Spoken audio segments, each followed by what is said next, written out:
Hello guys, welcome to Byju's classes on current affairs.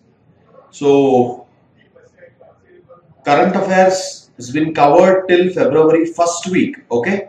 So, today I'll be starting with February 2nd week current affairs, okay? So, here I'll be discussing a few important issues from the perspective of both preliminary as well as the main examination. Hope my voice is audible. Just raise your hand if my voice is not audible. Or just message if my voice is not audible. Yeah. So we'll start with February 2nd week. Okay. You can download today's webinar notes here. Okay. February current affairs webinar. I'm indicating it here. You can just download from this particular link. So the first topic that I'm going to discuss is about, it is related to culture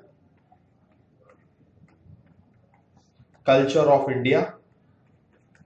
So in specific South India, about the true traditional sports Kambala and Jallikattu.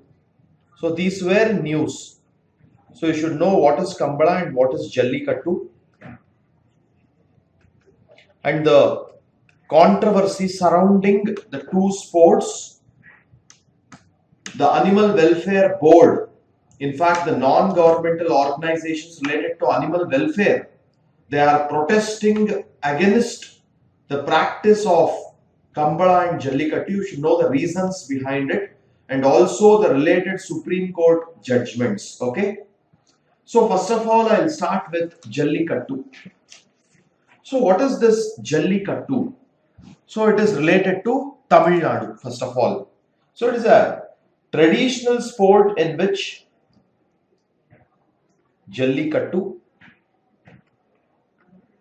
it is a traditional sport in which a bull is released into a crowd of people and multiple participants attempt to grab the bull, in fact grab the hump of the bull with both hands, and they try to remove the flag or a pack of coins on the bull's horn. I'll repeat it. So it is a traditional sport or a game in which a bull is released into a crowd of people and multiple participants attempt to grab the hump of the bull with their hands, and they attempt to remove the flag on the bull's horn, and sometimes a pack of coins is attached. Jalli refers to pack of coins and Kattu refers to tie. A pack of coins tied to the horn of the bull. So it is called Jallikattu. Okay, it is practiced in Tamil Nadu. It is a part of Pongal celebrations. Pongal, it is a very famous festival in Tamil Nadu, Pongal. It is also called Sankranti in Karnataka and Onam in Kerala. Okay, it is practiced during that particular period, that is January. So a pack of coins means Jalli. It is tied to bull's horn and the participants attempt to remove it. So that is Jallikattu. Okay. So it originated around 400 to 1000 BC, way back, during the time of Sangam era. In fact, Sangam literary texts make mention of Jallikattu, Sangam era in Tamil Nadu. Okay. So that is the introduction to Jallikattu. Now, what are the Supreme Court judgments related to this traditional sport?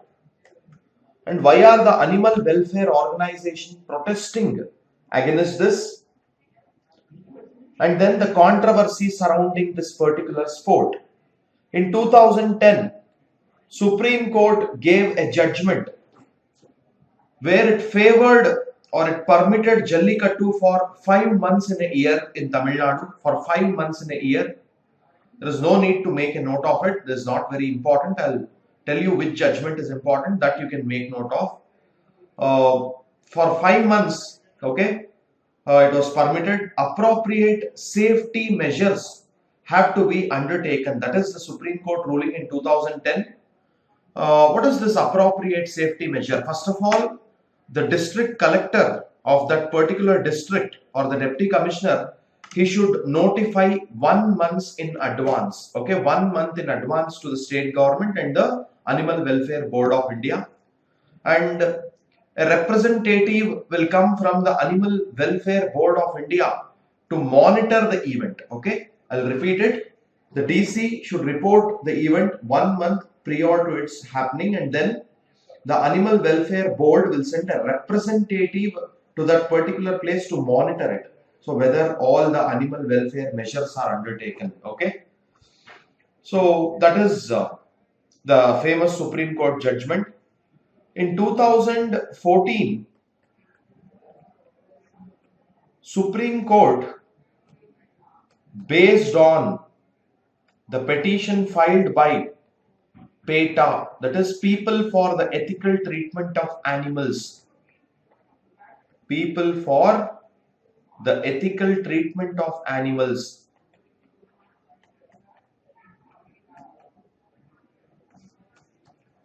So it's a very famous, renowned NGO for the welfare of animals.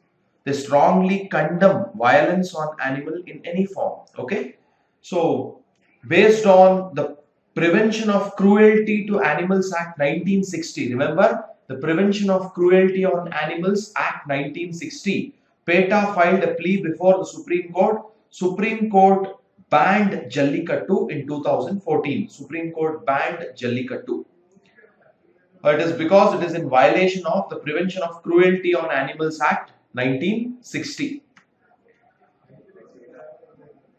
As a result of which, such events, not just Jallikattu, events running on the same rule or very much similar to Jallikattu, for example, Kambala in Karnataka. I'll come to Kambala later. Kambala in Karnataka. So it is a form of race, okay, bull's race, along with the farmer, okay. So Kambala in Karnataka was also banned in Karnataka because in 2014 Supreme Court said not just Jallikattu, such other events. So in 2015, in 2016, Tamil Nadu managed to get the activists of Tamil Nadu and even the government representatives, they managed to get an order from the Union Environment and Forest Ministry. Excuse me. They managed to get an order passed from the Union Environment and Forest Ministry which allowed practice of Jallikattu in Tamil Nadu. Supreme Court could not resist this, okay, because it was against the order of the Supreme Court, as a result of which it stayed the order, okay. The order passed by the Union Environment Ministry was stayed in 2016. Then I think you are aware of what happened next. In 2016 December, that is the last month of 2016, there was a massive protest supported by the politicians, youth leaders and also the common people and the NGOs in the Marina Beach of Chennai. So they managed to pass a law which brought amendments to PETA, that is, they managed to pass a law which brought amendments to the Prevention of Cruelty on Animals Act, exempting Jallikattu, exempting Jallikattu from the Prevention of Cruelty on Animals Act. They see Jallikattu in the form of protection of their tradition and culture. Tamilians see Jallikattu in the form of protection of their tradition and culture, and they don't consider it as a violence on the bull. So here the native species are used. You should remember that a few native species are being used. Okay. So that is what you have to know about Jallikattu. Coming to Kambala.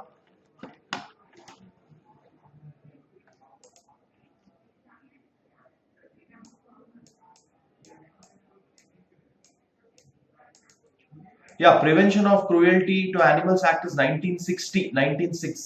Okay.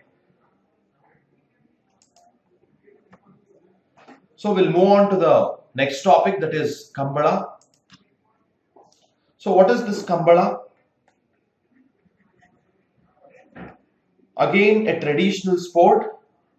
It is basically an annual buffalo race. The male buffaloes are being used here. It is practiced by the farming communities of Udupi and Dakshina Kannada districts of Karnataka. Okay, the farming community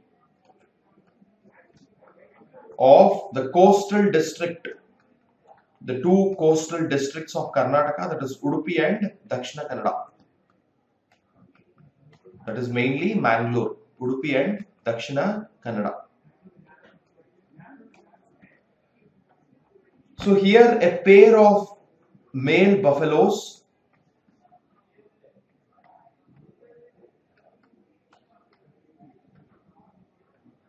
are controlled by a farmer or the participant. In a particular race, two pairs are used. Two pairs are used and the fastest is going to win. That is Kambala. A pair of male buffaloes controlled by a farmer. So he uses a whip. Okay, he basically uses a whip. So you should know one more thing. Kambala is being practiced in a wet paddy field or slushy paddy field. That is one more very important thing that you have to know, and it is held under the sponsorship of local landlords and also local landlords and households. Okay, so it has its origin around 800 BC, 800 to 1000 BC. That is the origin of Kambala. So here the winner generally gets gold and silver coins. That is the current practice. The winner gets gold and silver coins. Traditionally, he was given a pack of coconut and bananas. Now he is being given gold and silver coins. So Kambala generally starts on the onset of northeastern monsoon, generally post October, that is in the month of November, and it lasts till March, that is till the summer, arrival of southwestern monsoon, and it continues till the summer. Okay, and then you should know one more very important thing here. So in 2014 it was stayed because of the Supreme Court judgment. So it is being criticized by the animal laws as it perpetuates cruelty due to the use of whips on the racing buffaloes. Okay, it perpetuates cruelty due to the use of whips on the racing buffaloes. So noted animal rights activist, also the Union Women and Child Development Minister Maneka Gandhi, she had expressed serious concerns about the ill treatment of buffaloes during the race. Okay, so she had expressed serious concern about the ill treatment of buffaloes during the race. However, those who want Kambala to be continued, that is pro Kambala activists, they say if the whip, the lashing whip is not used, it will reduce the speed of the buffaloes and will not be a healthy competition. Okay, healthy competition. Then, so why was this Kambala in news? So Kambala, again, it was banned by High Court, initially by Supreme Court order and then directly by High Court in 2015. Again, the same organization, that is People for the Ethical Treatment of Animals, that is PETA, People for the Ethical Treatment of Animals, they approached Karnataka High Court citing animal cruelty in bull taming and bull racing, okay, buffalo racing. So they cited mainly the animal cruelty in bull taming and buffalo racing. So because of this, High Court had stayed the event, and then inspired by the protest in Tamil Nadu, in the social media and also in a few parts of coastal Karnataka, there was widespread protest to start Kambala. Okay, so now the Karnataka government, that is the Karnataka Assembly, Vidhana Sabha has passed a bill to allow Kambala. In a similar way to Tamil Nadu, it has brought amendments to the Prevention of Cruelty to Animal Act 1960. So now the bill will be sent by the Governor of Karnataka to the President for assent. Okay.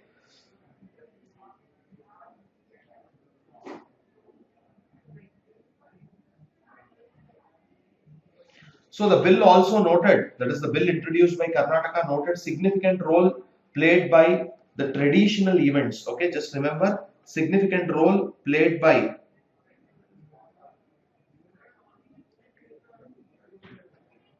hope my voice is audible.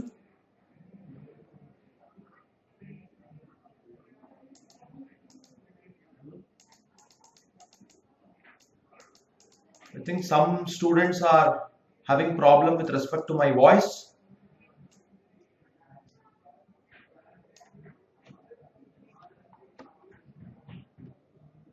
Yeah.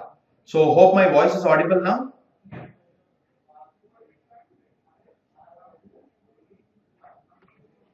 Yeah. So I was explaining about the bill. Okay.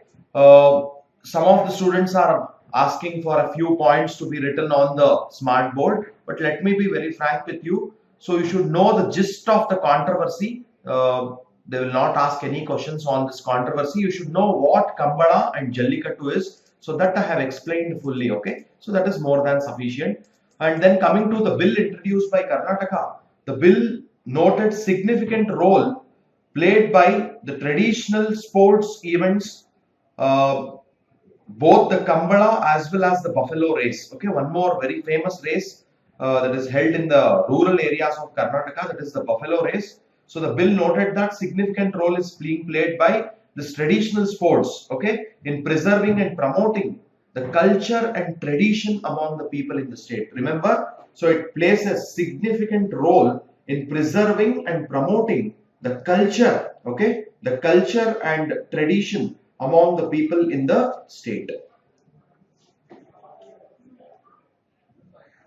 So the bill also makes a mention of the role that should be played by the government as well as the organizers in ensuring, okay, the government and the organizers in ensuring the survival and continuance of the native breeds of cattle. Remember, that is the health, survival and maintenance of the native breeds of cattle. Native breeds of cattle. This bill was passed very recently, around a week back. Okay, so just remember all these things. These are very, very important, especially the basics about Kambala and Jallikattu. There may be a question in preliminary examination. So with respect to animal welfare, so we have Animal Welfare Board of India, a statutory organization. Animal Welfare Board of India, a statutory organization according to the Prevention of Cruelty on Animals Act, Prevention of Cruelty on Animals Act 1960. Remember, it's a statutory organization. It is being supervised by Union Ministry of Environment and Forests. So it plays a very important role in the animal welfare, that is, it prevents violence on animals. It also has the right to file a case before the court of law, and it works in association with the NGOs which are fighting for animal welfare. So you should know about Animal Welfare Board of India, a very important board, okay, a very important board.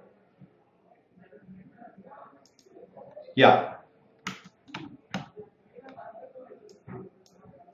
So if my voice is not clear, then I think there is some problem in your software, because most of them do not have that problem. Only a few of them are having that problem. So just check your connection again.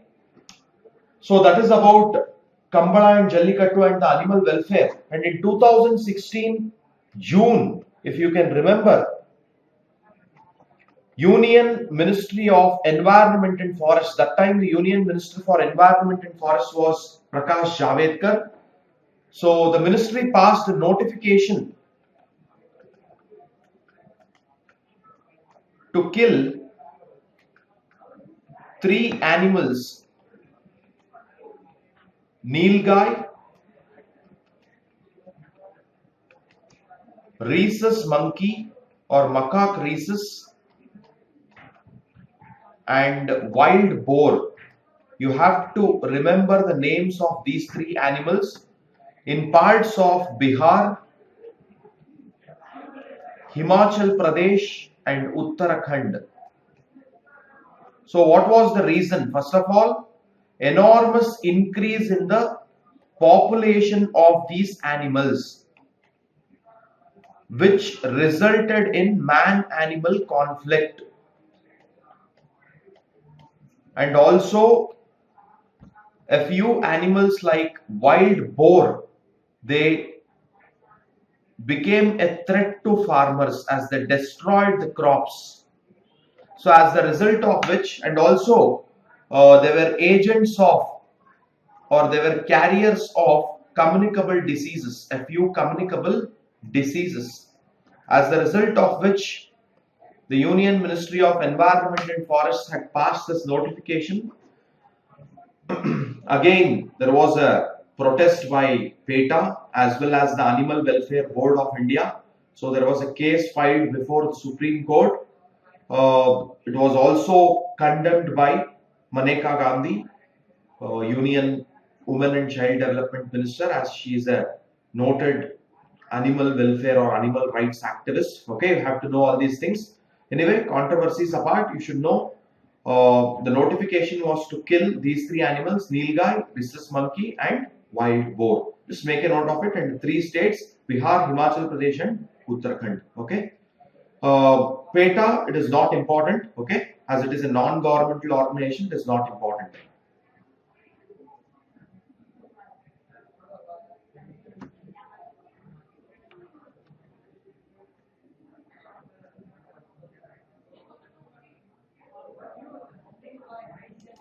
Yeah, so we'll move on to the next topic. So a very important organization has been started by India and IMF, that is SARTAC, South Asia Regional Training and Technical Assistance Center. South Asia Regional Training and Technical Assistance Center. Okay, it is SARTAC. So it is a joint initiative of India and IMF. Remember, a very important initiative. So mainly it is the joint initiative of Union Ministry of Finance and IMF. Excuse me. So Union Ministry of Finance and IMF. South Asian Regional Training and Technical Assistance Center. So it was started with the support of IMF. It is mainly started for economic capacity building. Economic capacity building in South Asia.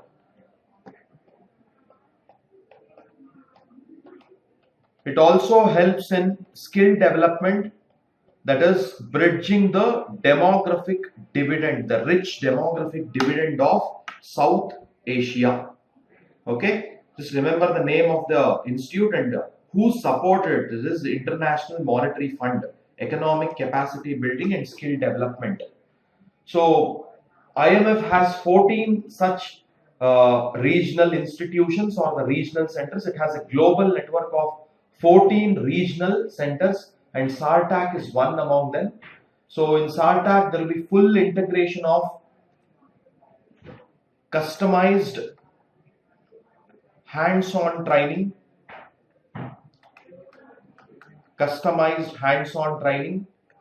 with technical assistance,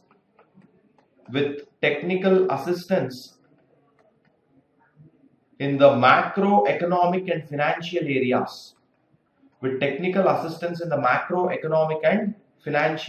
areas, So that is the main objective. Okay. So there are 6 members. Remember the 6 members of SARTAC in the South Asia region: India, Sri Lanka, Bangladesh, Maldives, Bhutan and Nepal. These are the 6 members of SARTAC: India, Sri Lanka, Bangladesh, Maldives, Bhutan and Nepal. So it mainly aims to strengthen the institutional and capacity building. Okay, strengthening of the institutional and capacity building to design and implement the macroeconomic and financial policies for economic growth and reduction of poverty. So this is the main objective: economic growth and reduction of poverty. So associated macroeconomic and financial policies, and also strengthening the institutional and human capacity. Okay. So that is about SARTAC. So a very important organization for skill development in South Asia. Coming to the next topic, we'll move on to the next topic.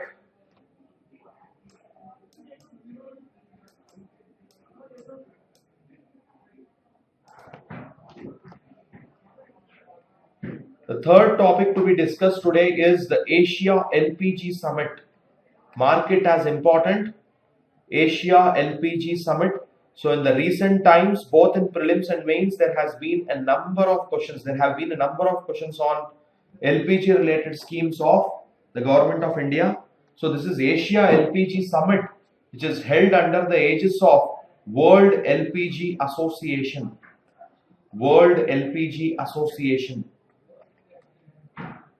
Okay, so it hosts Asia LPG Summit.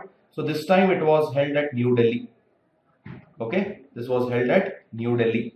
2017 Asia LPG Summit. India showcased various programs related to LPG subsidy like Pradhan Mantri Ujjwala Yojana. I'm telling you again, this Ujjwala Yojana is one of the most important topic for your upcoming prelims. Pradhan Mantri Ujjwala Yojana, direct benefits transfer scheme, and then the PAHAL or LPG give up campaign. Give up subsidy campaign.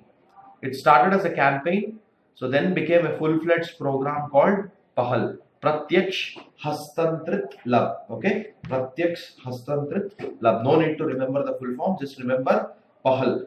So these 3 programs were showcased. So they were promoted by India. Of course, these are successful programs. So as you know about Pradhan Mantri Ujjwala Yojana, so it is the first ever social security scheme implemented by the Union Ministry of Petroleum and Natural Gas. So that is Ujjwala Yojana, first ever program implemented by Union Ministry of Petroleum and Natural Gas.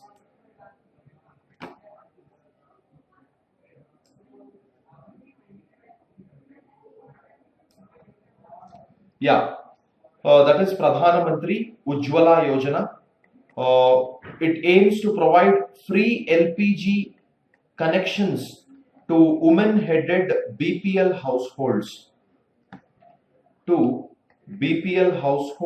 Headed by women.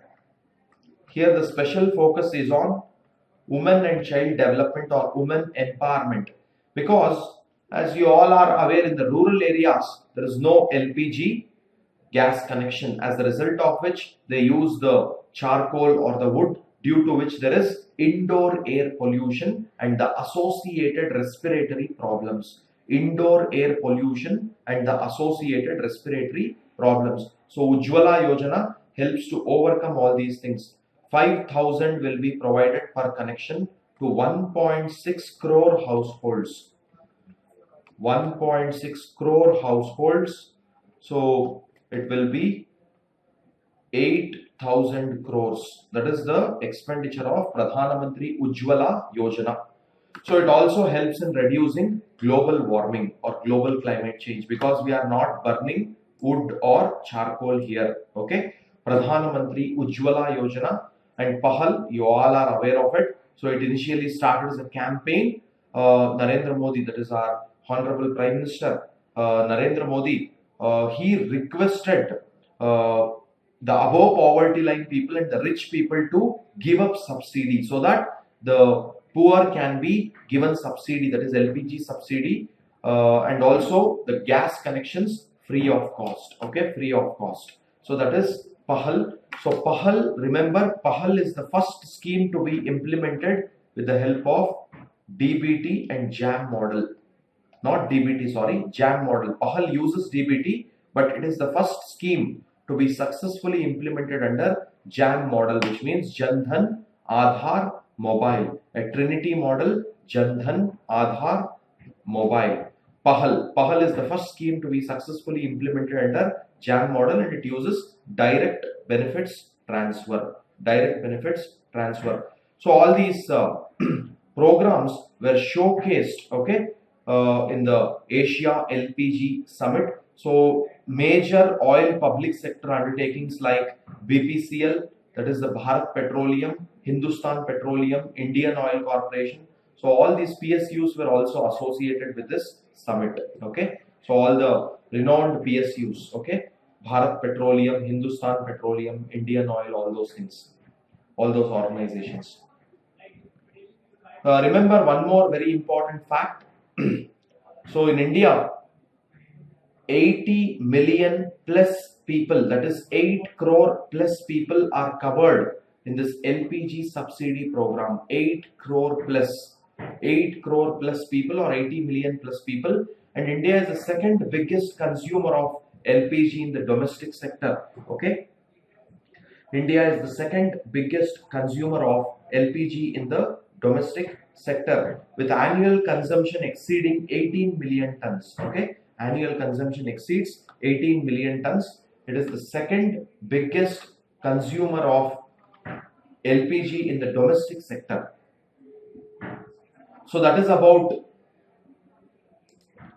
Asia LPG Summit. This World LPG Association advocates and it promotes practices wherein LPG is used more and more, because LPG is a clean fuel. It contributes to the betterment of environment compared to charcoal and traditional wood.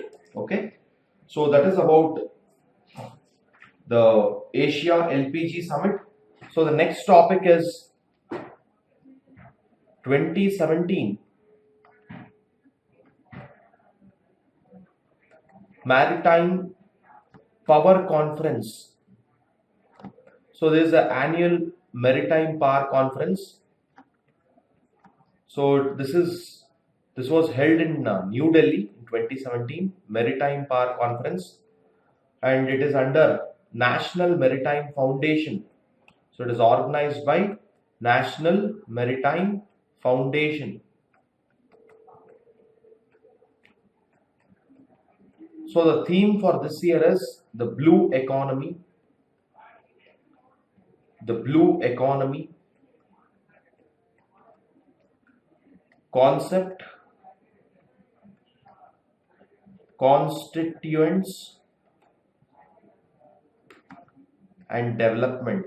The blue economy, concept, constituents and development. Okay, so that was the focal theme for this year. So it aims to, basically this Maritime Power Conference, it aims to understand the potential of blue economy or the ocean economy. and it also discusses the opportunities and challenges and the recommendations in harnessing the complete potential of blue economy. Mainly, it aims to tap the full benefits of blue economy, the opportunities and the challenges for it. So there are 5 focal areas. Remember, 5 focal areas. First one is blue economy and sustainable development. So it is related to sustenance of blue economy. Blue economy and sustainable development. Second one, habitat protection. Habitat protection and ocean ecology. That is the study of biodiversity and environment of the oceans. Third one is ocean governance, mainly related to marine resources. So how the marine resources should be used. And the fourth focal area is maritime security or the ocean security and maritime industries. There are a number of industries depending on maritime resources. And lastly, the enablers of blue economy. Enablers of blue economy. I'll repeat. There are 5 focal areas for this 2017 Maritime Power Conference under National Maritime Foundation. Blue economy and sustainable development, habitat protection and ocean ecology, ocean governance, that is the governance of marine resources, maritime security and the industries, enabler of blue economy. Okay, so these are the different things that you should know in 2017 Maritime Conference, New Delhi. Okay.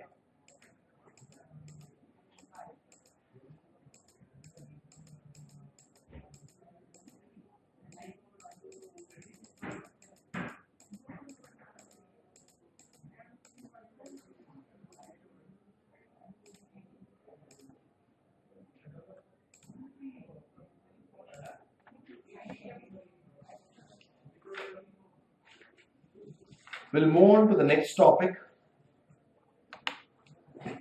That is my 5th topic. 9th phase of Science Express. Even this is important for your prelims. Science Express. What is this Science Express? It is also called as Science Express Climate Action Special, CCAS. Okay, so Science Express Climate Action Special. Climate Action Special. So recently it was flagged off from Saftarjung railway station. So what does that indicate? It is a train. Saftarjung. So Saftarjung railway station is in Delhi. So on February 17th, it was flagged off from Delhi. So what is this CCAS? Science Expo or Science Express Climate Action Special. It is a joint initiative of Department of Science and Technology, Department of Environment and Forests, Department of Biotechnology, Ministry of Railways and Vikram Sarabhai Community Science Center. Vikram Sarabhai Community Science Center. I'll repeat it. Science and Tech, Environment and Forest, Biotech, Railway, Vikram Sarabhai Community Science Center. So far the train has covered around 19,000 kilometers. So this is the 9th phase of it. The Science Express Climate Action Special intends to contribute towards increasing understanding. Okay, the main aim is increasing understanding of global climate change. It aims to understand global climate change. and the anticipated responsibilities, including adaptation and mitigation to climate change. Adaptation and mitigation to climate change. Okay, so it is, we should also know one more very important thing.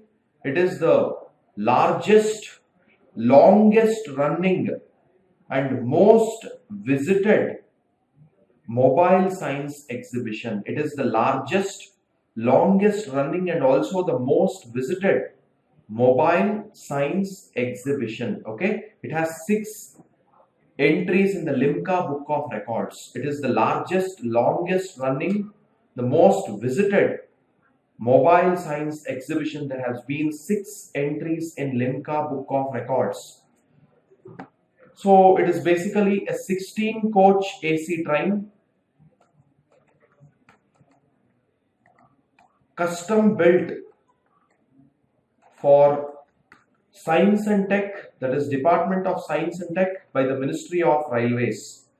So it is basically a 16-coach AC train, custom built by the Department of Science and Tech for the Ministry of Railways. Remember, there may be a question, CCAS or Science Express Climate Action Special appears in news in the context of, okay.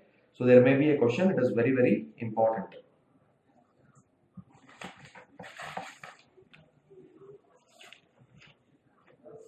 So we'll move on to the next topic.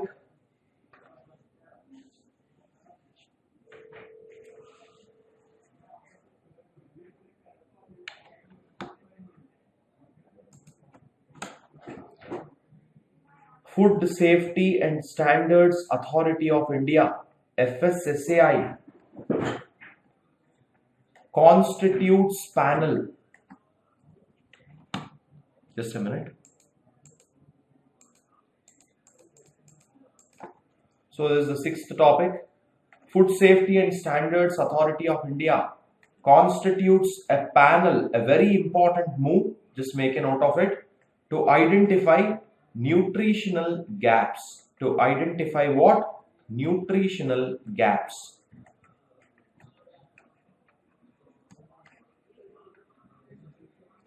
FSSAI, Food Safety and Standards Authority of India. What is this panel? The panel is basically a scientific panel on biofortification and nutrition. It is a scientific panel on fortification of foods or biofortification and nutrition. So why FSSAI has constituted this panel? 2/3 of children in the age group less than 4 years are suffering from micronutrient deficiency. So this is the report of Indian Family Health Survey, Indian Family Health Survey, IFSS, Indian Family Health Survey, and also the reports of UNICEF and World Bank. Okay. The nutritional status is also given by the Global Hunger Index. You can just remember that. The Global Hunger Index has 4 indices. So in that, the stunt children, okay, that is one index, the stunt children or the wasting children, those who are below weight and under height. And then we have this percentage of malnourished people, okay, the total number of people malnourished there in the Global Hunger Index, okay, and then the child mortality rate. Based on this, we have Global Hunger Index. So it is not very important. Why I told this is in 2016 prelims, there was a question on Global Hunger Index. So Global Hunger Index actually had 3 indices till 2015. In 2016, they added one more index related to the children who are below height or less than the normal height, that is the wasting children and the underweight children. So because of that, there was a question on global hunger index. So you know the reason now. 70% of the preschool children suffer from iron deficiency, that is anemia. Remember this, all these are from World Bank and National Family Health Survey. 70% of preschool children suffer from iron deficiency, they are anemic, and 57% have deficiency of vitamin A. Okay, 57% have deficiency of vitamin A. So FSSAI, that is the Food Safety and Standards Authority of India, wants to address the nutritional gap in the population. Okay, they want to address the nutritional gap in the population, by biofortification, that is fortification of food. I'll explain biofortification in detail in the overview. Okay, so diet surveys will be conducted by FSSAI panel. Diet surveys will be conducted to identify the critical nutritional gaps in general and in specific target groups. Okay, they are going to conduct surveys, dietary surveys, in order to identify the critical nutritional gaps in general and specific target groups. And also it aims to reinforce the regulations already prevalent.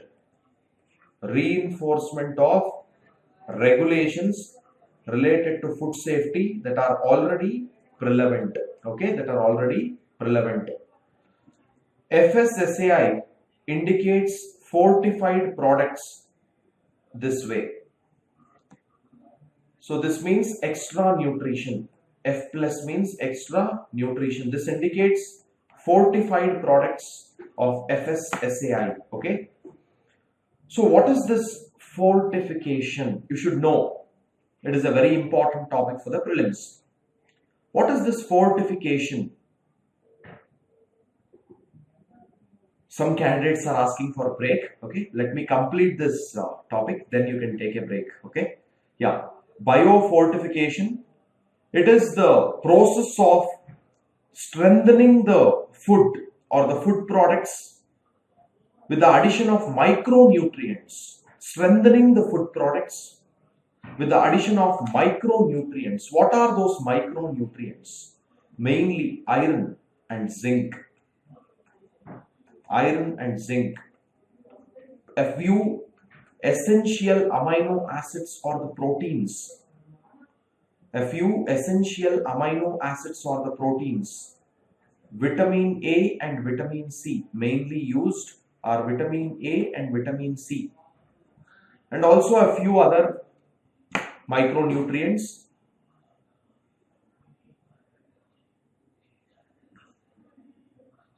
Indian Council of Agricultural Research, ICAR, has produced a number of biofortified foods.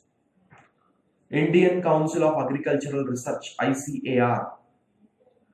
For example, Atlas 66, a biofortified wheat. Atlas 66, a biofortified wheat. Okay. Spinach, which is enhanced with iron, calcium and zinc. That is an example for biofortification.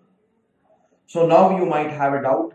Changing the natural constituents of a product, will it be detrimental to the human health in long term? No. Although the micronutrients are added, they do not change the existing food pattern and its impact on the body. It doesn't change it. The character of the food, the original character of the food will not be changed.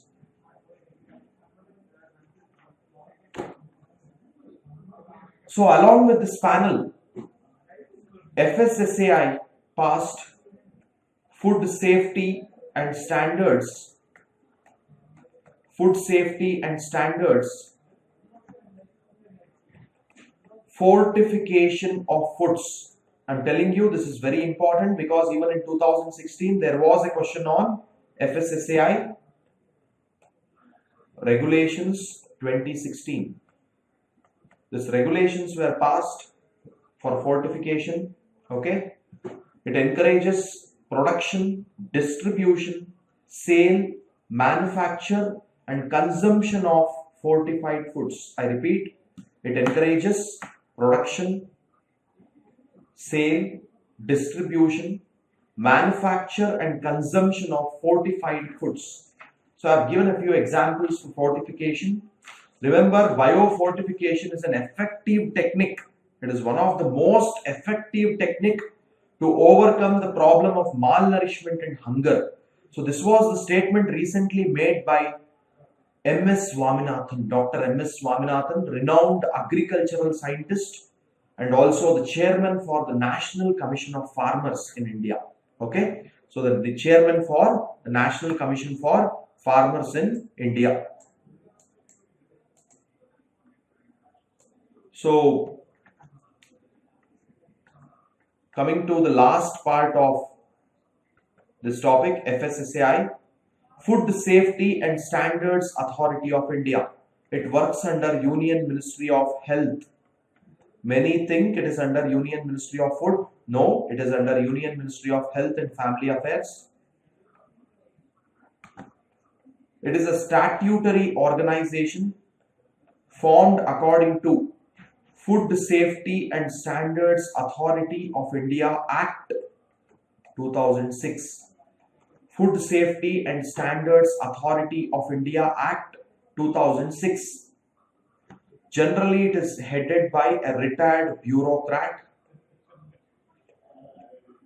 So generally, the former Secretary of Union Ministry of Health and Family Affairs. So this is where there was a debate, okay, in 2015 when that Maggie issue arose. So most of the food activists, so they recommended FSSAI and also the government to appoint a food expert at the helm rather than a retired bureaucrat. Okay, remember, it has integrated all the laws related to food safety. Prior, we had different laws. So all the laws related to food safety has been integrated here. So the main responsibility of FSSAI is the regulation of food safety and standards. Regulation of food safety and standards in the interest of public health and hygiene. Okay, regulation of food safety and standards in the interest of public health and hygiene. Then it also sends messages via the media, that is publicity campaigns and publicity messages with respect to food safety and standards. Okay, and also it provides technical advice. Remember, technical advice to the laboratories, food laboratories, the laboratories which test the food. So that is about FSSAI. According to the Act, even the state government has the responsibility to form state level organizations. Okay, state level organizations of food safety and standards authority of different states. So we can take a break now. Okay, I'll continue after a few minutes.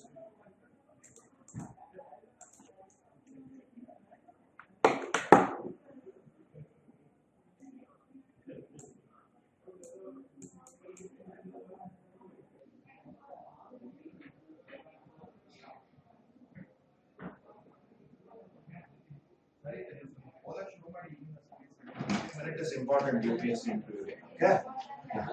All the best. Okay. Bye. Okay. Okay. Thank you. Okay, bye.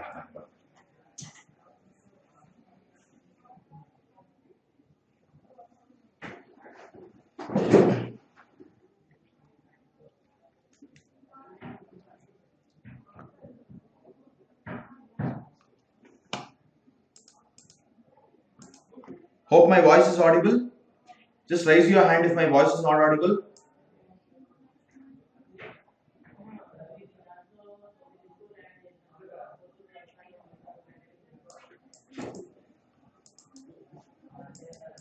Yeah. So we'll start with the next topic.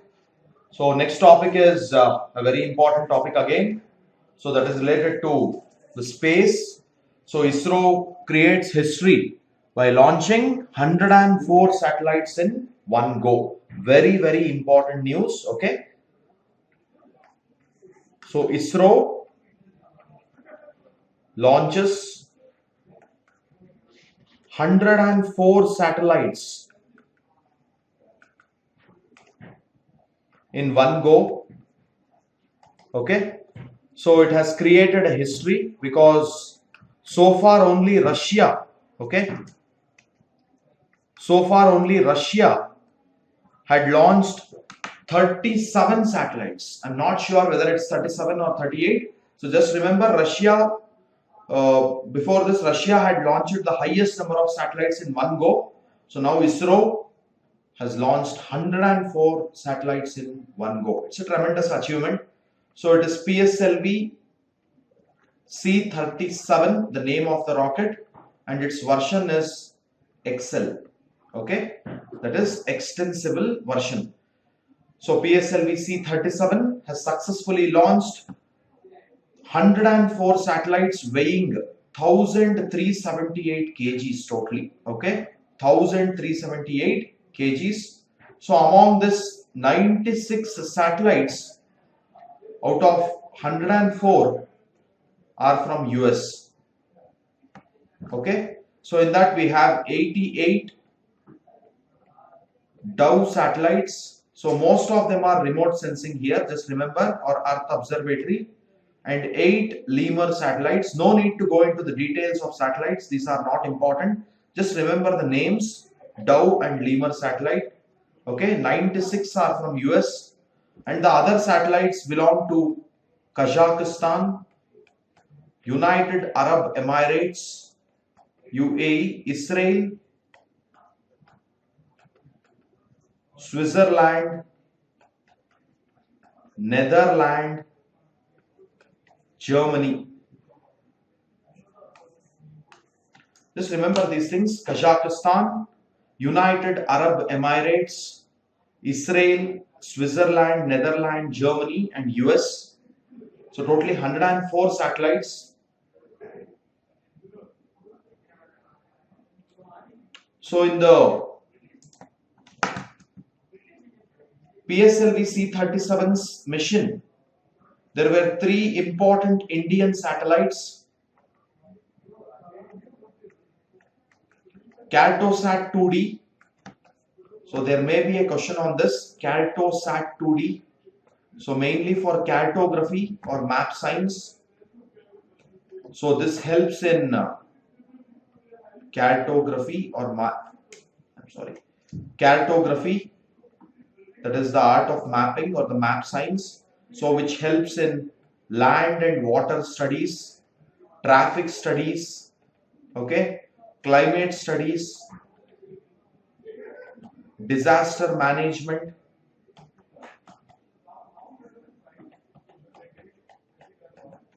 management of resources, that is biodiversity. So in most of the cases, Caltosat, that is cartography, plays a very important role. We have 2 experimental nano satellites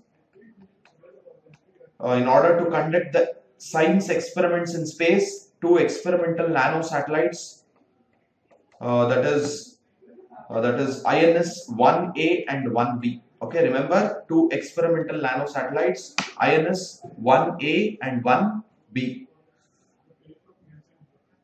So that is about PSLV C-37, 104 satellites totally. Okay. Remember this PSLV is one of the most successful rocket in the world. It has failed only once. So far, in the 39 missions of PSLV, it has failed only once. The very first launch, that is 1993. Since then, the next subsequent 38 launches, it is all success. It is only success. So PSLV is also known for launching Mangalayaan, that is Mars Orbiter Mission or MOM, and also Chandrayaan 1. Chandrayaan 1, remember some of the important satellites, and Navik. So I have explained all these things. So if you have missed it, just go to my second webinar which I took in the first week of September. I think it was the very first week of September. So there I had given a detailed webinar on space. Just refer to that. So there I have explained the difference between PSLV and GSLV. So PSLV has this Indian Remote Sensing Program, IRS, Indian Remote Sensing Program, and GSLV has this INSAT, that is the Indian National Satellite Program. So just go through all these things from my second webinar once again. That was in the first week of September, okay, on space.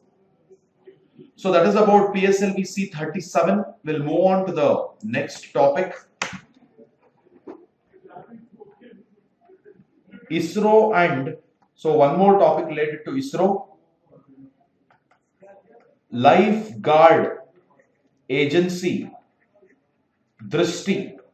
Lifeguard Agency, Drishti. Remember ISRO and Drishti. It is basically a life-saving agency. Collaborate to study riptides or the killer tides. Rip or killer tides.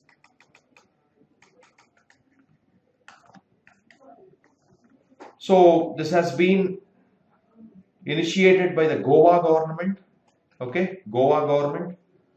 So it is called RIPEX 2017. This initiative is called RIPEX 2017. So here the Space Application Center at Ahmedabad, that is ISRO's Space Application Center, SAC, at Ahmedabad will participate. So a team of scientists, they will study the riptides or the dangerous killer tides. A riptide is basically a strong sea current which pulls water away from the shore. What is a riptide?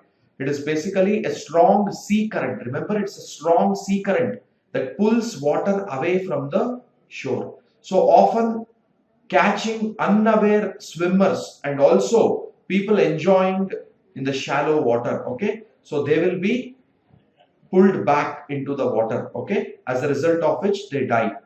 So in order to save the life with the help of ISRO's satellite and also technological skills of Drishti, ISRO and Drishti have collaborated to study this riptides or the killer tides, okay?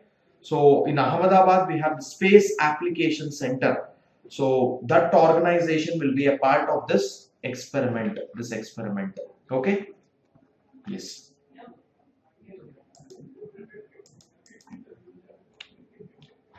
So the next topic is related to DRDO. So DRDO has developed Netra. So what is this Netra? Netra is the airborne early warning and control system. Netra is the airborne early warning and control system mainly to fight air threats, air-related threats.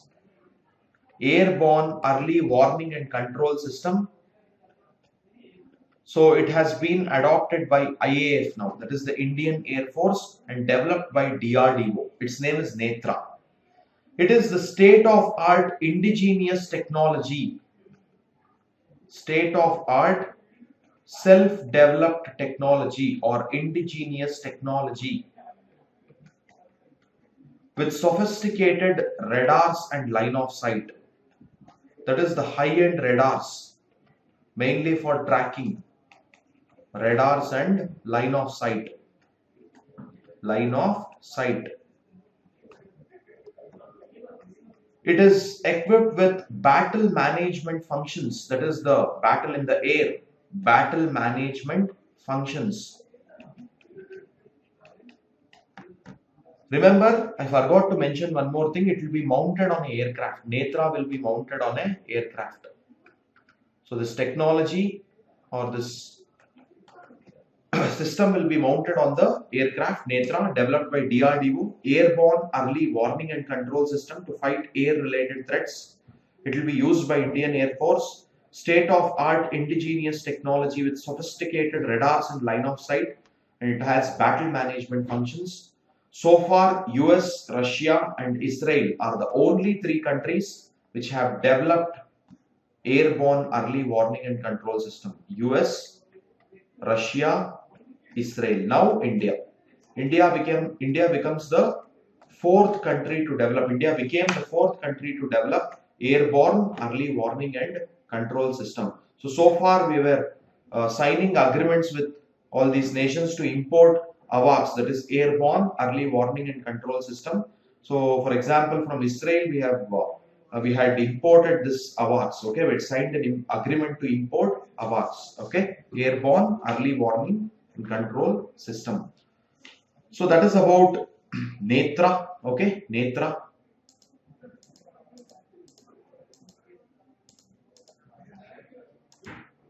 So there are two more topics to be discussed. 2017 International Intellectual Property Index has been released. 2017 International Intellectual Property Index has been released. So in my first class itself, I have told you there will be at least 2 to 3 questions from the intellectual property. Sorry, there will be 2 to 3 questions from the international reports and indices. First of all, you should know who releases it. Annually, it will be released by US Chamber of Commerce. US Chamber of Commerce. So there is an office called Global Intellectual Property Office. Global Intellectual Property Office. US Chamber of Commerce. Global Intellectual Property Office. So that is responsible for this index. Okay, releasing this index. US Chamber of Commerce, Global Intellectual Property Office. India continues to lag behind the rest of world in terms of the protection of intellectual property and the intellectual property rights. Okay, India lags behind the rest of world. It has been ranked 43 out of 45. So this is mainly with respect to protecting the IP, that is intellectual property. So 44th rank is Pakistan and 45th rank, that is the last rank, is Venezuela. It's 44, this is 45. Okay. So US, UK, Germany rank 1, 2, 3. US, UK, Germany, they rank 1, 2, 3. So there is a very high scope in US for the development of intellectual property rights system and also innovation or technological skills, as a result of which they have been ranked number 1. So although the recent times, so India designed, or India has its own national intellectual property right policy. Okay, I think you all are aware of it. The Union Ministry of Trade and Commerce recently they developed national intellectual property right policy. However, it doesn't completely address the intellectual property right system. Okay, the entire framework is not addressed here. There are some loopholes.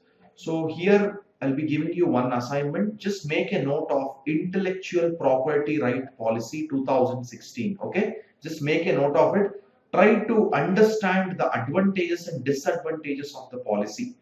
So, and why we are still lagging behind, although we have a policy now. So in the recent report, that is 2016, that is the previous year report, so they mentioned about the absence of this policy. So now, although we have this policy, we have been ranked 43 out of 45. Just try to find out the reasons. There is one strong reason, that is limited participation in the international intellectual property treaties. Okay, so India has not participated much in the international intellectual property treaties. So just make a note of intellectual property policy, IPR policy 2016, the disadvantages and advantages in the policy and why India is lagging behind in the protection of intellectual property rights, IPR.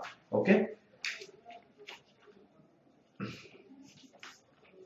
So this intellectual property rights system, so we have a very famous agreement of WTO in order to protect it, that is TRIPS, Trade Related Intellectual Property Rights System. TRIPS, Trade Related Intellectual Property Right System. So here 8 intellectual properties, IPs, are mentioned and their corresponding rights. So what is an intellect? It is related to intelligence and knowledge of a person. What is an intellectual property? A property or anything that is created with the help of innovation and intellectual ability. That is an intellectual property. Should link it to innovation and intellectual ability. So 8 IPRs: copyright, patent, geographical indication tag or the GI tag, designs and utility models, plant variety protection,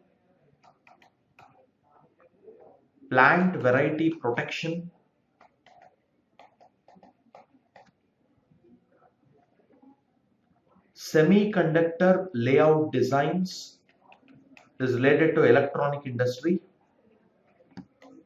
trademark and trade secrets. So these are the 8 intellectual property rights mentioned under TRIPS. So as you know, the intellectual property is created with the help of innovation and intellectual ability. So they have to be, all the rights have to be protected with the help of a law. That is called this intellectual property right system. Okay. So these were the topics which I had to discuss today. So we'll brush up everything.